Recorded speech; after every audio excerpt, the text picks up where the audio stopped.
Hi, I'm Alex Smersnak, and this is How I Franchise This. Today I'm joined by Jon Bahr, a former real estate finance professional who, alongside his wife Michaela, left the corporate world to open a Milkshake Factory franchise in Colorado Springs. They signed their agreement from a hotel in Wyoming, welcomed a new baby just weeks before grand opening, and have been in full-on build mode ever since. We talk about the emotional highs, the challenge of finding the perfect site, and why partnering with an emerging franchise brand gave them the structure and the excitement that they were looking for. If you're thinking about making the leap into business ownership, head to franzi.com. We'll help you find the right franchise and guide you through the process. Let's get into it.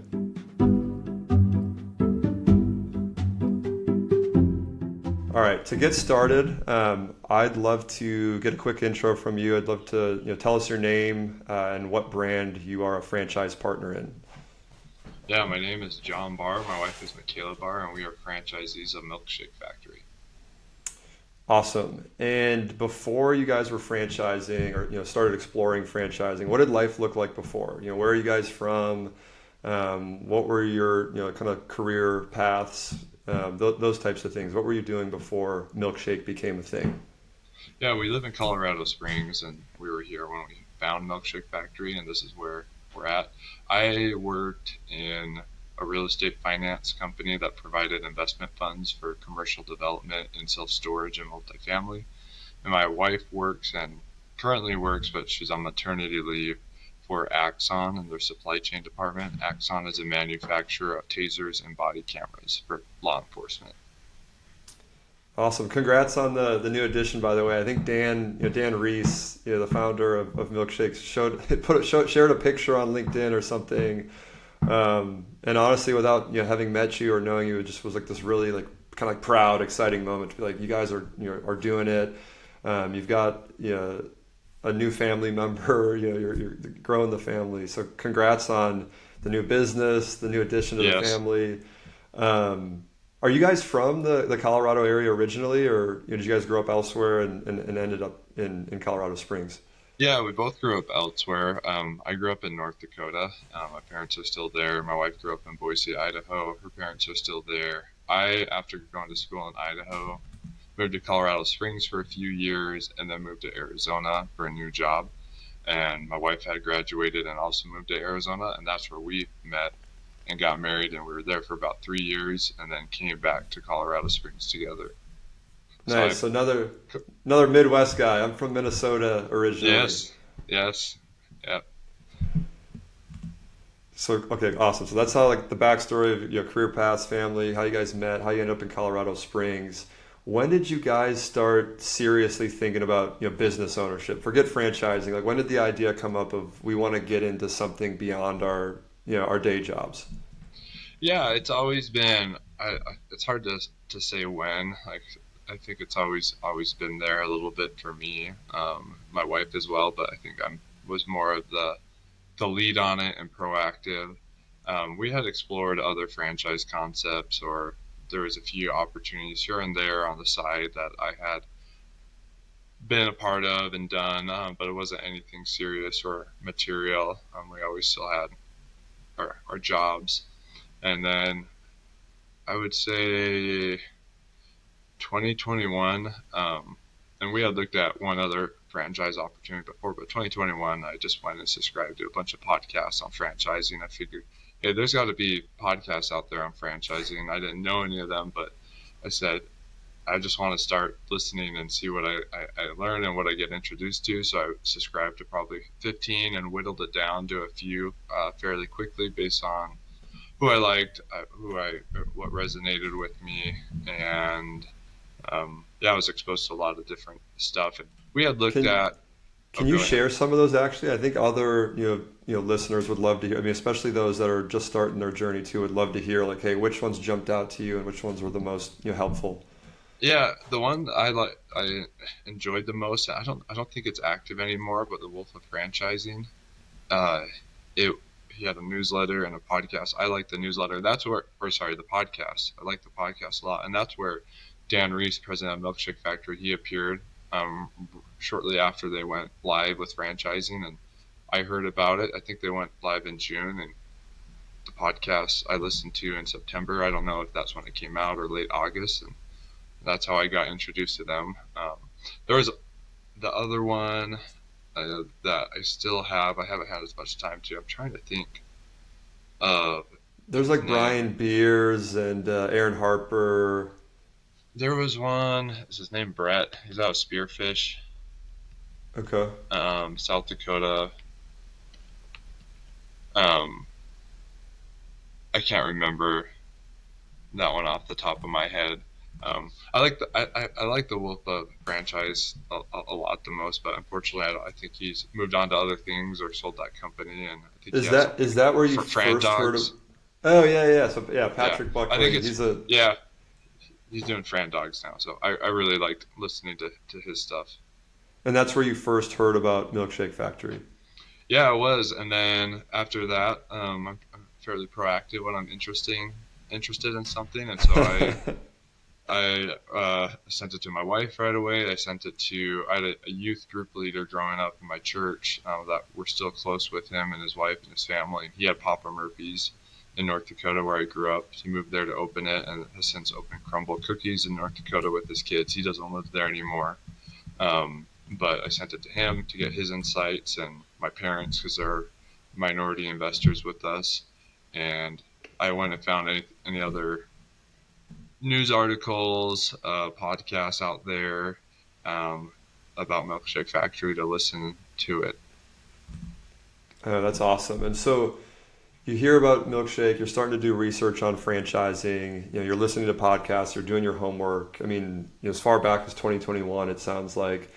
What drew you to franchising instead of saying, "Hey, we're gonna go start a dessert concept on our own, or a car wash, or something that isn't franchise"? What drew you to the franchise piece specifically?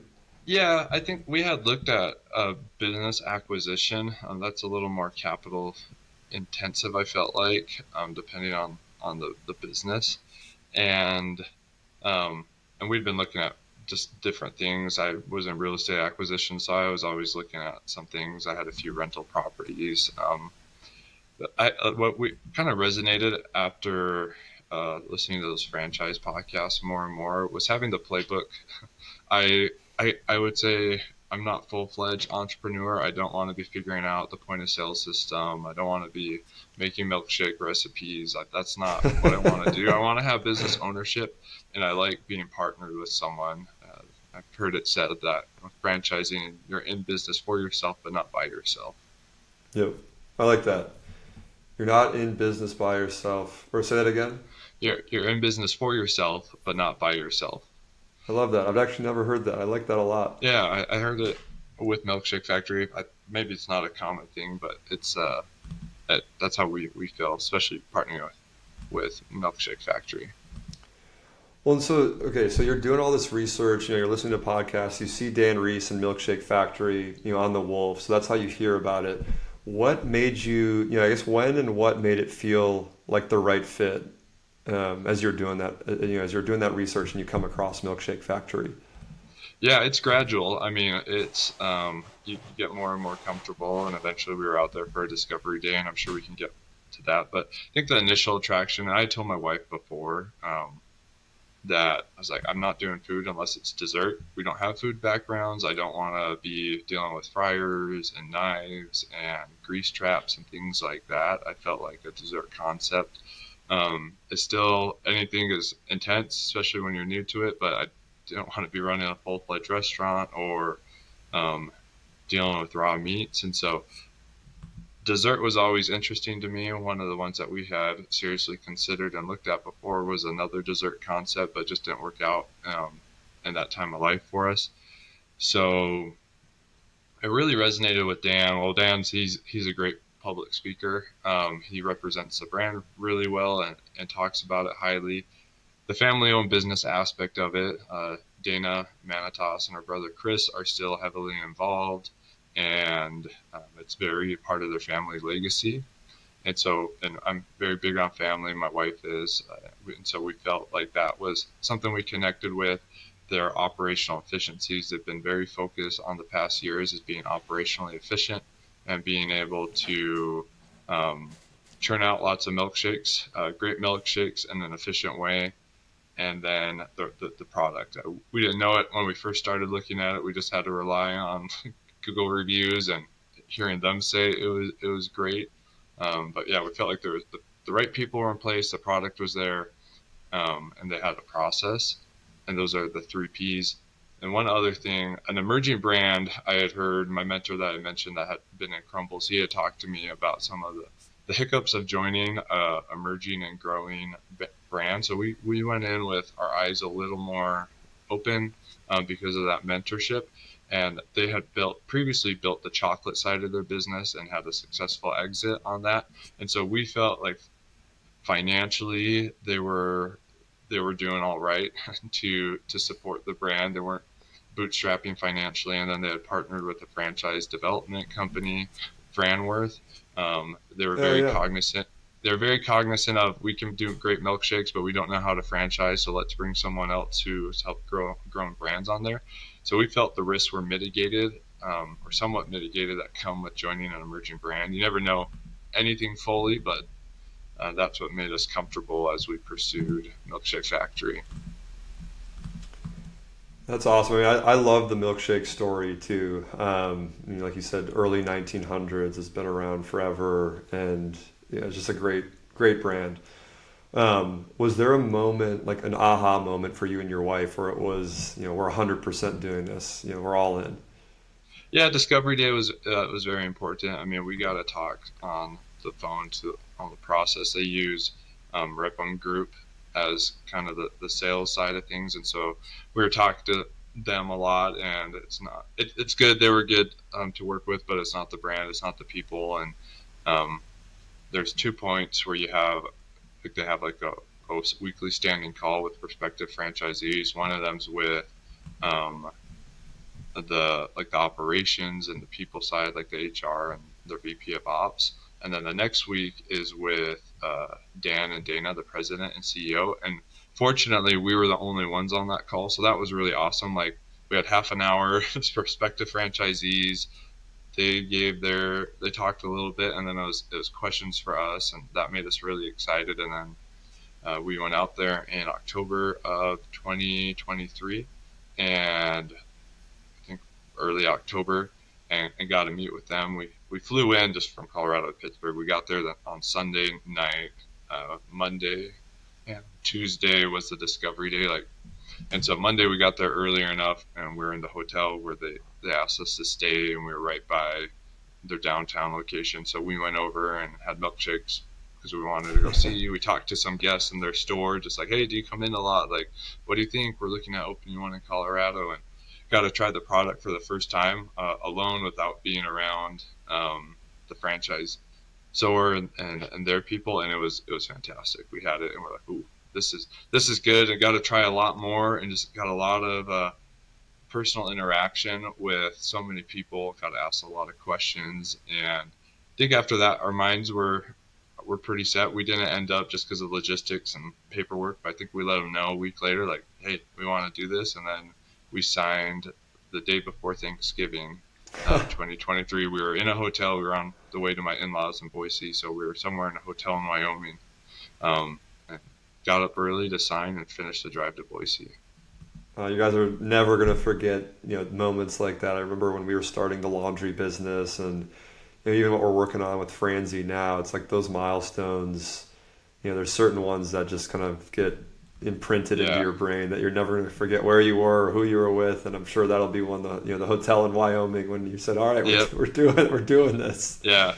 I mean, we had decided to do it, but that was when we all got on a Zoom call, and they send over the DocuSign before, minutes before, and Dan and Dana come on and say congrats, and everyone says nice things about you, even though they've only known you for a few weeks, and the FaceTime's probably been a few hours at most directly. So, and I was going to say too, I meant to mention this, but there are a lot of great franchise opportunities out there. When I was listening to podcasts, there are so many founders and groups that seem like they're doing awesome. Um, but we really wanted to find something that got us excited. I can't wake up and be excited about going and cleaning gutters or home repair service.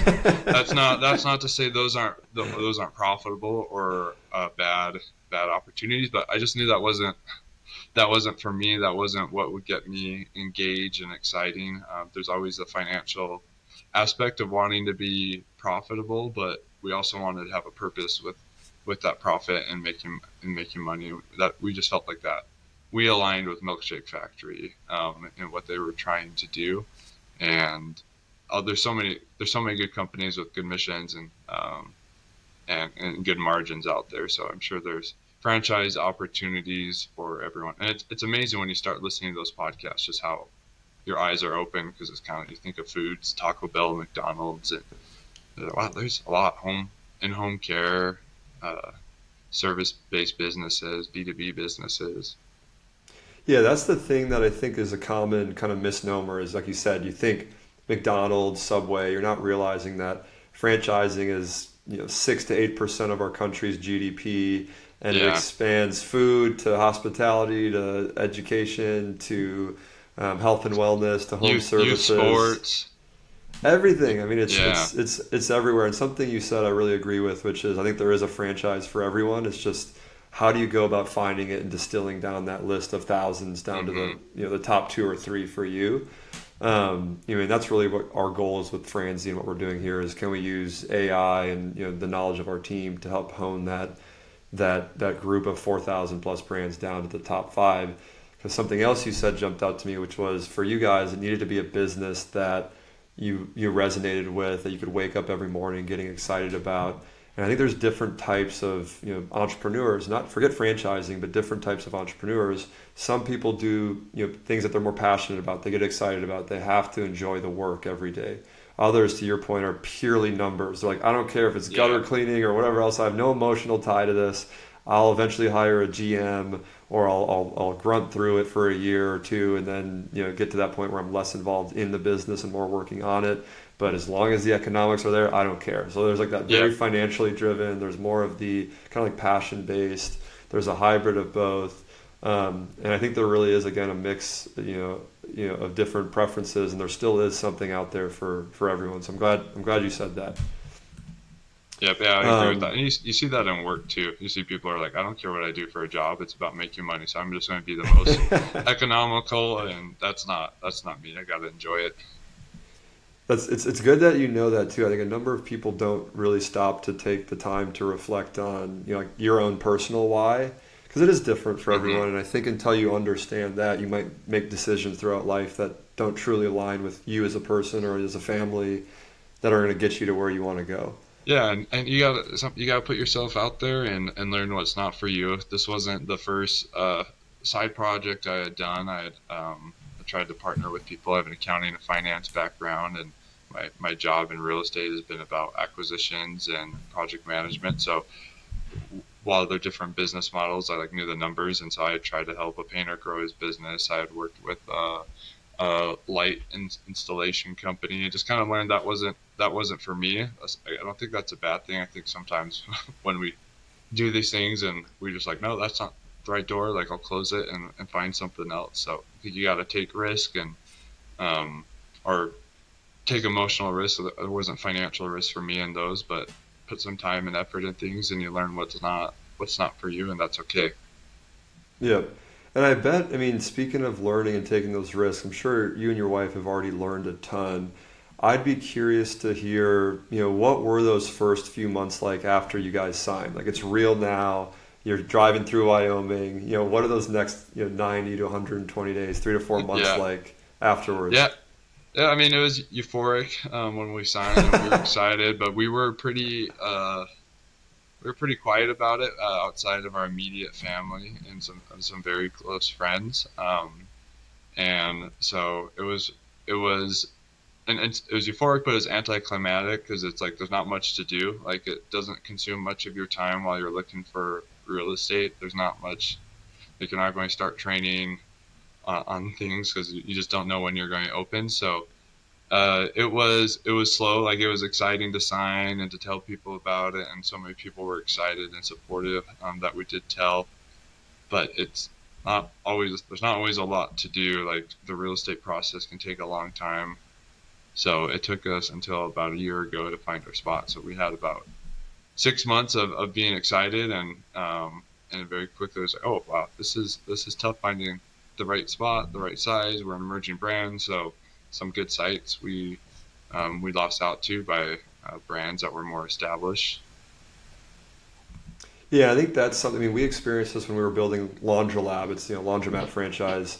The site is so important. It's the one thing that once the decision's made, you can't go undo it. At least not Hmm.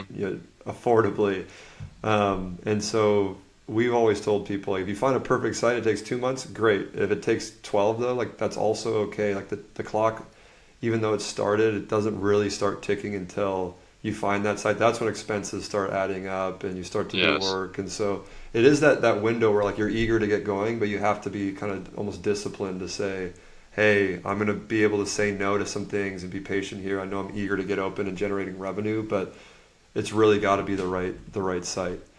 Yeah, Um, definitely. And I think one thing that's important in the site selection is knowing where what your financial profile is. We're not heavy rollers. We're not someone that can choose a site that's going to be good 2 years from now. That's on the fringe of development. We felt like we really need a strong first site as a new brand and financially to help us. We signed up to do three in Colorado Springs, and we knew we needed a good one that could maintain itself and help us open the second one. We're not we're not Starbucks that can go somewhere and be like, yeah, we know this is a good site in 5 years, and we can float the P&L until then. We're we sold one rental property and rolled that into this, so we're not independently wealthy in doing this. And some folks are, and they can be they have more discretion on their site selection.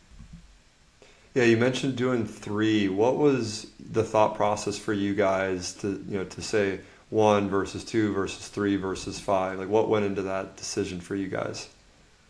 Yeah, some of it was the financial profile again, just feeling like that's where it could work for us.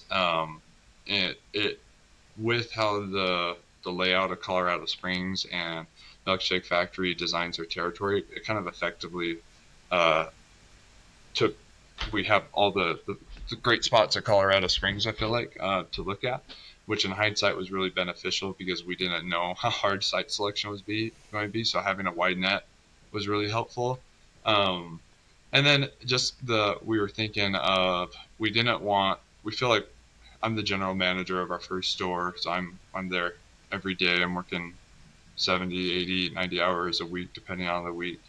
And we felt like one store, while it could be profitable and could provide for our family, we wanted to be able to have some economies of scale. We wanted to be able to have me grow out of the role of being the general manager and kind of an area manager and helping develop the business, and not always being involved in the day-to-day decisions that go on. I love being on the line. I love interacting with our guests, and I always wanted to do that.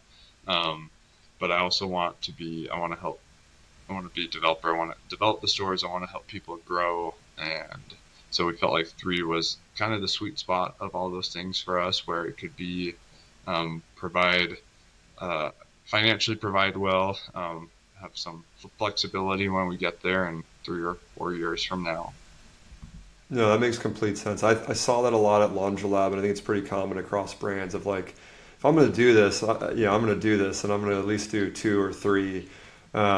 Because to your point, one is good. Multiple, I think, can be great because you can have the same GMs manage multiple locations, and you start to Yeah. get that. Once you've done it one time, you've done a lot of the heavy lifting on finding the right GC, learning the architectural kind of ins and outs, learning staffing. I mean, all these things, the learning is there now. So it's almost like, why wouldn't I do two or three? Is there anything as you've gotten into it now that's completely caught you off guard, that you've been surprised by? The I don't know if completely off guard. The reception with Milkshake Factory, just we knew it was good in Pittsburgh, but you're always there. I don't know. There's always that hesitation when you're opening it and bringing it to your area, and a little concerned. And the reception has been fantastic. Our grand opening event was amazing. So that's just been that's been reassuring to see and hear from our guests. I would go back just to the site selection and the construction. Like that has been like I feel like we had a baby in March 1st. We opened March 24th. That was our first Monday, and we've been open and had our grand opening event. I would say the most stressful time has just been like getting the CO though. Still, like it's been that was that was challenging. I've realized anyone doing anything retail like has to cut their teeth and go through the like nightmare of getting your CO. It's like you get Yes. this thing that you're like, all right, we're there, and it's like, oh well, this light bulb is is not wired correctly, or like, oh, you don't have a third fire extinguisher. We'll come back in a week, and you're like, no, I'll go get one right now, and I just want to get Yes. open. Yeah, we Um, were the on my birthday was when we were having a health inspection, and so I was like, "What do you want for your birthday?" So I want to pass a health inspection because that was kind of the brand's big thing was like you can get CO or TCO after that, but we're not ordering product until you're allowed to be in there, and the ice cream comes in frozen and needs to thaw. And kind of the health inspection triggers a lot of things. We had passed everything else, but health inspection was last before our building final, and they said, I want I want health inspection on my birthday. She's like, well, do you want something that I can get you? That's funny. I mean, even hearing you explain this is as much of like a nightmare and a pain it was. It's so cool to hear you talk about like all these things you've learned now as a result of like TCO and CO. And hmm like, I didn't know what any of that was until I went through it, and it's now look, you know how to open a retail business. Yeah, yeah. I had some of that like CO and TCO from my prior job, but I wasn't boots on the ground with any of this thing. It was very much from the developer would report to us and like, oh, we're expecting CO on this date, or we had the mechanical, electrical, plumbing. So I knew some of the acronyms. I hadn't done much with leasing in the retail space, so that was new. So I had done some tangential real estate from afar, and so I wasn't completely new to this and the terms. But yeah, there's a lot that was new, especially being in food where the health inspection is so important. Yeah, for those listening, a CO is a certificate of occupancy, and a TCO is a temporary certificate of occupancy where you can technically open, but you owe them a few things more on that list that you have to get Yeah. done. All right, jumping into the day to day, you mentioned like you're the first GM, you're busting your butt right now. What does the like day to day look like? In this moment, you guys just opened a couple months ago. Walk us through a day in the life of John. Yeah, it can vary each day. There's a lot of GM roles and ownership roles that cross over. I am at the store. I've been at the store every day since we opened. I think maybe the least amount I've worked in a day is 8 hours, and that can be some days it's on the line for 8 of those hours, and then 3 or 4 hours doing administrative stuff, doing calls with the franchisor, doing invoices, troubleshooting issues that are going on, talking about marketing, doing invoice orders or inventory counts. Inventory counts are huge in the food space, and it's a big learning curve. And scheduling employees. And so I'm trying at this point. I want to be hands on. I'm still hands on.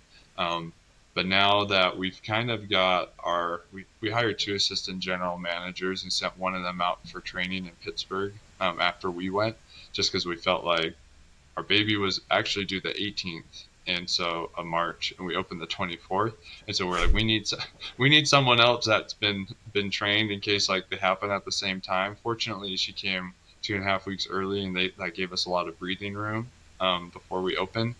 But so it's been amazing, and so it was so helpful in the beginning having someone that went out to training, and she worked at a big food chain before, and so she knows things and is telling me things that I don't know coming into this.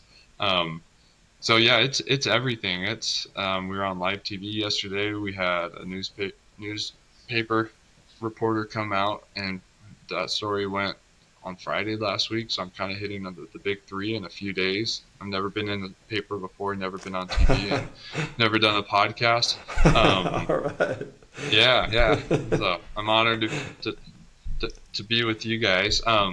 Yeah, so it's a lot. I mean, we just had our grand opening last weekend, and so we're still recovering from that. Like uh, the president said that that weekend was probably a record weekend. That Friday was our second busiest day to that point, um, and then that Saturday became our busiest day by gross sales. We did a buy one get one from 12 to 4, and from 12 to 9:50 there was not a break in the line. For many Wow. hours there was a 45-minute wait to come in, and then Sunday it was followed up by Sunday being our second busiest day, um, surpassing any other days except for that Saturday. And then yesterday, Monday, I was like, oh, it's Monday. It's usually a little bit slower. We were over double what we normally have done on a Monday, and so Wow. we're figuring that out, and we're asking people to come in and help out. And fortunately, we have a great team, and people are looking for more hours and are willing to hop in. So yeah, figuring out food, um, finances, everything. It's a lot. You're in growth mode, it sounds like. That's exciting. And I'm Yeah, glad to yeah, it's hear that it's exciting. you're glad to hear it's that versus the opposite where you're like, all right, I'm in the Yes, back office all day because it's not busy, and that's yeah. incredible. Really happy for you guys. Thank you. Yeah, it's better. It's much better than the other problem to have. What do you think would you attribute to that? Is it the grand opening? Is it the PR stuff you've been doing? Or do you think it's just a mixture of everything? Or is it just a good market? I mean, what do you attribute to that growth? Yeah, well, I think first and foremost, it's always important to say we're standing on the shoulders of giants. The brand that they built, and their devotion to the product quality is huge. Like people love it. It's very easy to share. We've had so many organic posts and shares on Facebook and Instagram. So many people come in and say, "Oh, someone in my neighborhood visited and put it on our HOA page." And so we very quickly saw our first week open when it was friends and family that we invited, and we anyone that came in through the doors, we'd serve them too, but we weren't actively advertising. That was just about training. By Sunday, which we hadn't invited anyone, that was our best day, and it was just from it being shared on social media. Huh. Um, so that's a huge part of it. It's milkshakes, it's chocolate. They look amazing, they taste amazing. People love sharing it on social media, and I can't like I'm working hard, but I know my hard work is important to making it successful. But my hard work is just a part of what's making it successful. What the brand has done and is doing for us is a big part of it. Um, so I feel like I always have to mention that first. It's a partnership, and they have done 95% of what it takes to be successful, and I'm just trying to do my 5% to get there. Um, Yeah, we have that 100-year head start or 100-year overnight success is paying off. Yeah, exactly. We have a good site. We're not visible from our crossroads at all, but we're across the street from a Dave and Buster's, a Chewy's, which is a popular Tex-Mex place. We Hmm. have some restaurants going in. And so I feel like I feel like we got spoiled on our site location. I've been to a few other the franchisees locations, and I feel like the ones I've seen, I pick mine every time. Um, we get great visibility from our neighbors, and they drive traffic. I feel like I'm the shark, the fish under the shark that picks up the crumbs that they're eating. So that's a big part of the success. I would say it's slowing down, and we're just getting so busy. But before our grand opening, I bet my wife or myself talked to 70, 75, 80% of the guests that came in. We were in the lobby saying hi, letting them know we were owners here and we lived here locally. And um, we have the benefit that people don't know it's a chain, because we're the first open in Colorado. We're the sixth open outside of Pittsburgh. So it's still, people don't think of it as a chain, but sometimes with chains, as they get bigger, people don't realize, oh no, there can be Yeah, a I local face behind it, and you're still supporting your community. Maybe it's not 100% a locally owned business, but the people that own it live there. They're spending it's money there. Their employees live there.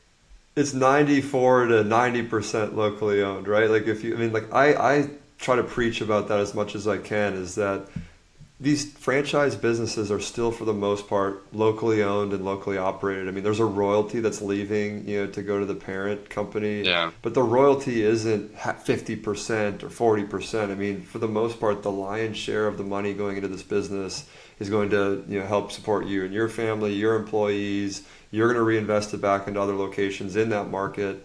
And so I really try to get that message out too. Is like this is still locally owned and locally operated. Yeah, and the money, and I mean, I'm not familiar with every business type, but every business has to spend money on suppliers and equipment that's not staying local. So it's not, um, there's that aspect too. Like, yeah, maybe Yeah. some get their food more locally sourced, but so yeah, I would yeah attribute the success to our location, us being in there, talking to people a lot. People love meeting the owners, feeling special and connected, and then our team's doing a great job. They're being friendly. They're excited to be there. They're working hard.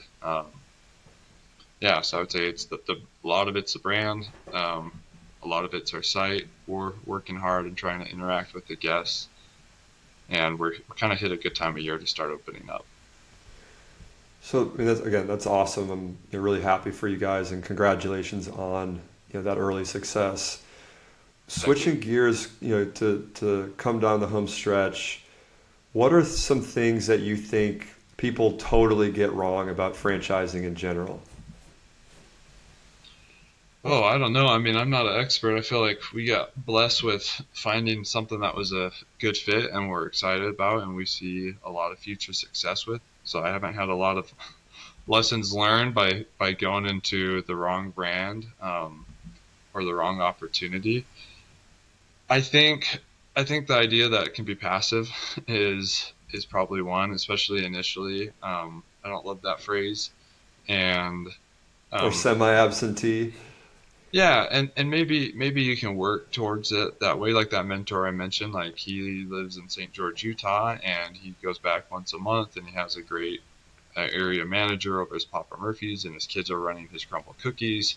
Um, and you can get there, and it can be a more flexible lifestyle. But it, I, I think when you're coming into franchising and you're the owner of it, like so many decisions stop with you, and that's very and start with you. That's so new compared to most day jobs. Like you're off at a certain time, you're done. It's like this.